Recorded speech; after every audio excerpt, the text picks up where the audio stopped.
this defining moment, change has come to America. I say, don't be economic girly man. The people who knock these buildings down will hear all of us soon. I took the initiative in creating the internet. I did not have sexual relations with that woman. Allied air forces began an attack on military targets in Iraq and Kuwait. In this present crisis, government is not the solution to our problem. Government is the problem. My name is Jimmy Carter, and I'm running for president. A full, free, and absolute pardon unto Richard Nixon. We today have concluded an agreement to end the war. I will not accept the nomination of my party for another term as your president. The torch has been passed to a new generation of Americans. Democracies cannot afford the luxury of assigning armies of soldiers to go around picking up after their statesmen. I accept with humility the honor which the American people have conferred upon me.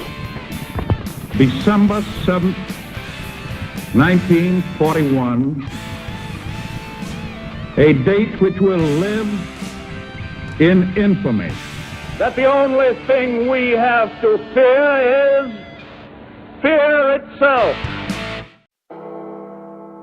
1932. America and the world were suffering through the third year of the Great Depression.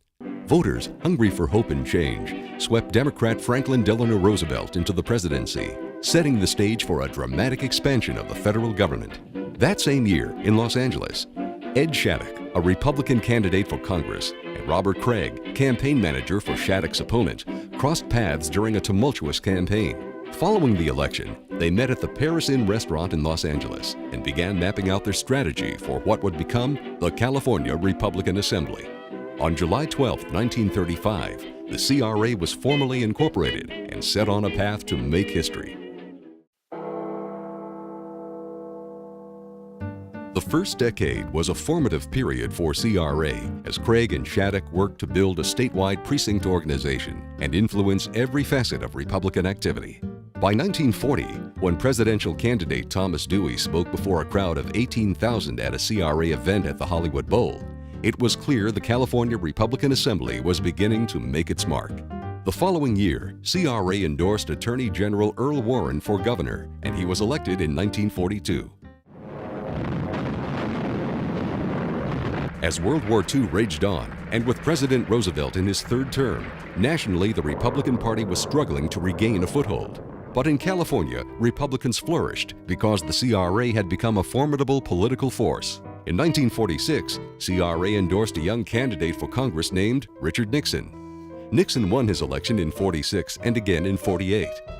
In 1950, the organization supported his bid for U.S. Senate, and he won. During the Republican Convention of 1952, a call went out from the Eisenhower camp to find Richard Nixon. Soon came a call to get Nixon. I called in the pages and was told he was at the Stockyard Inn. Well, I left my post and personally hurried to the said inn and found Dick lying on a bed, unshaven, still in his clothes and looking upset. An hour later, there he was on the platform with Eisenhower, waving to the crowd of delegates, and was nominated. Ike for president, Ike for president, Ike for president, Ike for president. You like Ike, I like Ike, everybody likes Ike for president. General Dwight Eisenhower went on to become the first Republican president in 20 years, and Richard Nixon was elected vice president. How would American history have changed had CRA President Markel Bear been unable to locate Nixon at that crucial time?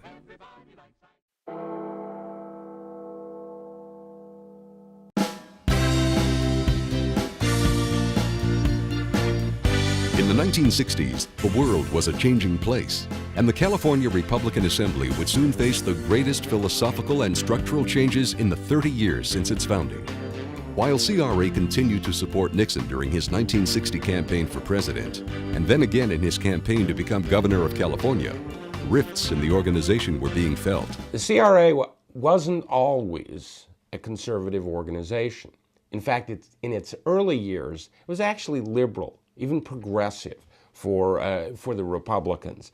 Their original name was the Militant Forward-Thinking Liberals. But by the 60s, a lot of the conservatives were beginning to tire of liberalism. And that's when the split began within the CRA. From Dallas, Texas, the flash, apparently official, President Kennedy died at 1 p.m. Central Standard Time. As the nation was stunned by the assassination of President John F. Kennedy, Lyndon Baines Johnson was sworn in as President of the United States. CRA had a membership of 14,000 that year. How can you prevent war with policies that are making communist countries content with communism, or foreign aid policies that are making them even more content? 1964 brought to fruition a philosophical battle for the heart and soul of the CRA. That was when the moderate liberal side was the Rockefeller folks, and the new conservatives were the Goldwater guys.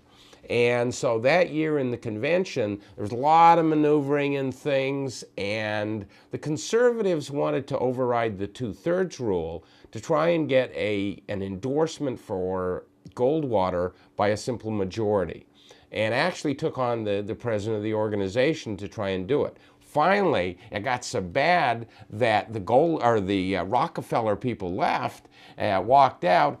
That gave the conservatives what they needed to get the vote to get Barry Goldwater endorsed. And that was really the beginning of what we see today as a conservative Republican organization. And it's been ever since. Barry Goldwater was endorsed, and Nolan Frizzell was elected the first conservative president of the organization. The following year, the increasingly conservative delegates enthusiastically endorsed Ronald Reagan for governor, beginning a long and solid relationship between Reagan and the CRA. I am today ordering a freeze on all prices and wages throughout the United States. By 1968, conservative elements within the Republican Party were becoming more vocal in their opposition to President Nixon's policies. CRA overwhelmingly endorsed Ronald Reagan over Nixon, sending a clear message that conservatives were not happy with the president. Then came Watergate. It was a turbulent time, and CRA membership, as well as GOP registration, fell dramatically. The late 70s brought another watershed moment for CRA when the first woman was elected president of the California Republican Assembly. Mike Evans,